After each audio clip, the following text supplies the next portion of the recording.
Супрацоўніцтва з Ленінградскай вобласцю прэзідэнт Беларусі Александр Лукашенко назваў узорна-паказальным яшчэ некалькі гадоў таму. Менавіта тады губернатар расійскага рэгіёна і выказаў патрэбу ў беларускіх котельных. Активно идет газификация Ленинградской области, именно небольших поселков, деревень. Нам нужны современные, компактные котельные. Сегодня их Белоруссия производит. Зачем изобретать велосипед?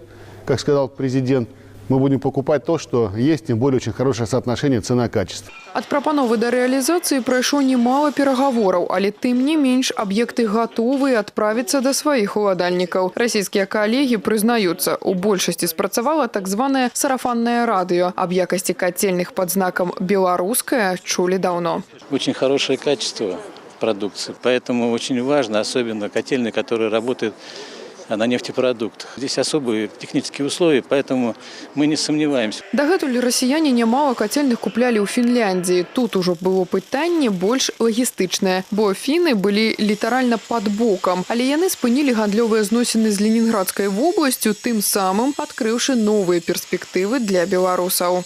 С теми темпами газификации, которые сейчас происходят в Российской Федерации, и газ у нас газифицируется все населенные пункты.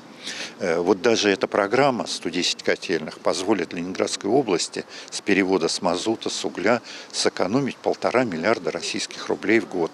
Першыя дзве котельныя ад гомельскага завода адправяцца не ў самы просты рэгіён. Вялікія перапады тэмператур прадумовілі і змену тэхналогіі. Тут ужо дапамог вопыт. Гамельчане выраблялі аб'екты і для рэгіёнаў, дзе тэмпературы дасягаюць да -50. А таму ў плане тэхналогіі гэта не навінка. Але тут пытанне яшчэ ў іншым. Ці хопіць магутнасцяў завода, каб закрыць патрэбу Ленинградской вобласти? Мы видим на сегодняшний день тот запрос, который существует, и те наши возможности. Да, конечно, закрыть потребность будет сложно, потому что существует еще заказы в Республике Беларусь, они, конечно, приоритетные у нас.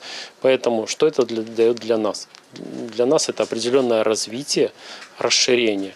Мы, конечно, сейчас активно занимаемся модернизацией самого производства, закупаем новые станки и оборудование. Максимально магчымую магутнасць дадзенай котельнай вытворцы змаглі памясціць у адносна невялікую канструкцыю. Акрамя ўстойлівасці да нізкіх мінусавых тэмператур, гомельскі завод вытрымаў яшчэ адно пажаданне расіян. У Ленінградскай вобласці назіраюцца даволі частыя перабоі электраэнергіі, а таму расіяне вырашылі перастрахавацца. Побач з аўтаматычнай шафай кіравання ёсць дубляж. На выпадак, калі нешта адбудзецца, будзе дастаткова націснуць усяго некалькі кнопак. Гэта дазваляе котельнай працаваць нават у самых складаных умовах. Вопыт супрацоўніцтва з Ленінградскай вобласцю стаў штуршком для ўзаемадзеяння з іншымі рэгіёнамі. Бранская вобласць і Пскоўскі рэгіён ужо таксама нацэлены працаваць з гамельчанамі. Самае галоўнае, магутнасці і людзі ёсць, а таму завод гатовы закрыць патрэбу рынку. Тацяна Піменёнкава, Валерый Гапанько, тэлерадыёкампанія «Гомель».